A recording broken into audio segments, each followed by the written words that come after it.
meitsi on EP jälleen kerran täällä VO2 jälkikommentoron parissa. Ja ihan tähän alkuun pitää sanoa, että yrittäkää kestää mun nuhainen ääni, koska mä oon ollut viikon kipeänä.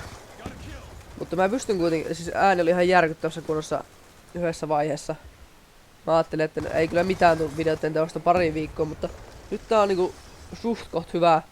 Vielä mallille tää homma ja muutenkin polttelee päästä tekemään kommentaroja, niin ajattelin tehdä tässä sen mitä halusin ja yrittäkää vaan kestää.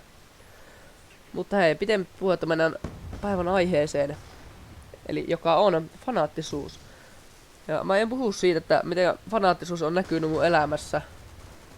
Ja jos ette tiedä mitä on fanaattisuus, tai mitä tarkoittaa fanaattinen ihminen, niin KVG:ssä kuuluu yleissivistykseen. Vitu, näin. Ja. Siis mä oon aina ollut tosi fanaattinen ihminen ja mulla on, se näkyy mun elämässä sillä, että mulla oli semmosia ihme villityksiä aina. Esim. Yhteen aikaan oli taikatemput. Mä tein hirveästi taikatemppuja, kaikkia korttitemppuja, kolikkotemppuja. Kaikkia tämmösiä silmänkääntö, tämmösiä pieniä juttuja ja kuvasin niistä myös videoita ihan hirmu innossa ainakin puolen vuoden ajan. Ja sitten mä houkuttelen myös monet kaverini aina mun villityksen mukaan. Niin kuin sitten, ja sitten mulla oli aina yksi semmonen vakiokaveri, joka aina tuli näissä mukaan ja niinku, mitä mulla on ollut näitä villityksiä, taikatemput, Rubikin kuutio, Diabolo ja tän kaltaisia. Ja Rubikin kuutiosta, siitä pitää sanoa vielä sen verran, että mä oon tehnyt sen 21 sekuntiin. Eli siis kertoo sitä jyystämisen määrästä, aika no life mä oon kyllä ollut, mutta se on tän fanaattisuuden huono puoli. Kaikki sosiaaliset suhteet menee, jotain muuten kanolle, no ei. Ja sitten mulla on myös Diabolottelu ollut, niin kuin se oli vähän kaikilla 5 vuotta takaperin. Ja sitten myös jalkapallon pomputtelu. Mä oon ollut aina ihan jees pelaa jalkapalloa. Nyt mä oon kyllä oikeastaan lopettanut, se aloitin sulkapallon. Mut 4 vuotta sitten mä pomputtelin aivan maan perkeleesti. Siis koko ajan. Mä en ymmärrä, mä en niinku käynyt potki sitä palloa mihinkään seinään tai tämmöiseen. Mä oon käynyt potki kavereitten kanssa. Mä vaan pomputtelin meidän pihassa. Nappulakengillä ja asfaltilla. Ja välillä nurmikollakin. Mutta enemmän asfaltilla. Mä en ymmärrä mitä järkeä siinä oli kuluttaa hyviä nappuloita. Mutta ihan jees tatsihan siitä sitten loppujen lopuksi tuli. Mutta pomputtelu ei tee pelimiestä, näin se vaan on. Mut 814 tuli kuitenkin tuloksesta. On se ihan jees mun mielestä. Mut fanaattisuuden niinku, jos mietitään niitä hyötyjä ja haettuja, että mitä hyötyä siitä on. Esim. Se, että sä saat keskityttyä johonkin asiaan tosi intensiivisesti. Esim. Jos niin mä kun innostun jostain, niin mä teen sen ihan kunnolla. Mä teen sen niinku ihan viimeisen päälle. Mä oon vähän myös tämmönen perfektionisti ja oikeastaan tuo fanaattisuus vaikuttaa myös siihenkin. Esim. Jotain koulujuttu, jos mä jonkun esitelmän lähden tekemään, niin se aloittaminen on hirmu vaikeeta, koska mua ei kiinnosta yhtään se.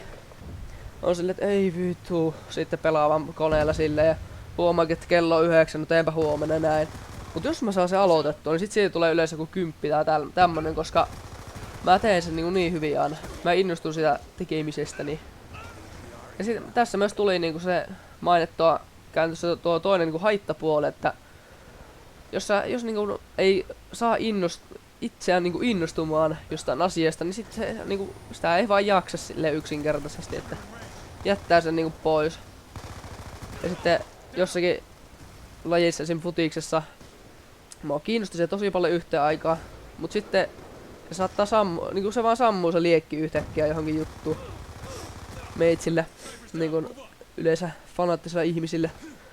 Ja sitten vaan lopettaa sen asian ja ei enää niinku saati jatkaa sitä, paitsi ehkä hällä päälle joskus. Mutta ne on niitä haittapuolia. Sitten se tuo myös semmoista niinku hirmu yksipuolista, että kun on kiinnostunut johonkin, niin anteeksi. Kun on kiinnostunut jostakin, niin sitten ei oo niinku tilaa muille harrastuksille tai asioille elämässä. Se on vähän niinku not good juttu. Mut hei, kertokaa ite, jos ootte fanaattisia ihmisiä, tämmöisiä vähän samanlaisia kuin meitsi. Ja kertokaa sitten jotain semmosia pieniä hauskaa tarinoita, että jotain semmosia, että missä tilanteessa sitä fanaattisuudesta on ollut hyötyä, missä tilanteessa haittaa. Mä luen mielellä niitä kommentteja. Mutta hei, tältä erää Se on moro. Jos et oo tilannut Alba Gamersia, tilaa ihmeessä, koska tällaisia samanlaisia kommentoida on tulossa. BO2. Tulee kaikkea random läppävideoita. Ja mä oon semmonen, että mä oikeesti, niin kuin mä sanoin, että mä tämmönen vähän perfektionista, että mä panostan noihin videoihin. Mä en vaan heitä semmoista Let's Play-kuraa tänne meidän kanavalle. Meidän kanavalle oikeesti se on enemmän mun kanava nykyään, mutta eipä tässä oikein muuta. Tykätkää jos tykkäätte. Disliketkää jos dislikeette, mutta ehdottomasti kertokaa se syy miksi te dislikeette. Koska mä yhtään tykkää semmosesta, että joku on vaan sille hurdur dislike ja sitten lähtee videoista pois ja menee juomaan ES ja näin. Mutta pitemmittä puhetta, se on moro.